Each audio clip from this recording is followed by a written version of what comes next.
Okay, kuwento ko lang, naglalakad kasi ako dun sa may Robinsons Magnolia, then may nakasalubong ako na random stranger na mukhang marites. So, alam niya na yun kapag mukhang marites. So, nung nagkasalubong kami, binulungan niya ako na, "Wala na magkakagusto sa'yo kasi ang taba mo na nga, ang pangit mo pa." Eh, di dedma ako. Dedma ako, tuloy-tuloy lang ako ng paglalakad. Eh, kaso hindi pa siya nasiyahan. Pinagsigawan pa niya ng sabi, "Wala na magkakagusto sa'yo dahil ang taba mo na nga, ang pangit mo pa." The end.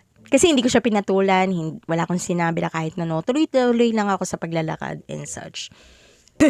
Ano gusto ko iparating? Ano nang gusto kong sabihin? So, yung sinabi niya sa akin na wala daw magkakagusto sa akin dahil ang taba ko na nga, ang pangit ko pa, eh walang may pake. Lahat naman tayo is merong sari-sariling timeline. So, it's just so happen na wala talaga jowang dumating eh. Anong pake?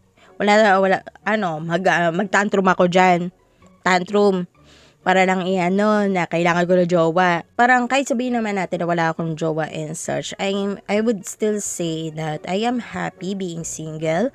Pangalawa, hindi naman ako naghahabol at hindi rin naman ako nagmamadali. At lalong hindi ako desperada.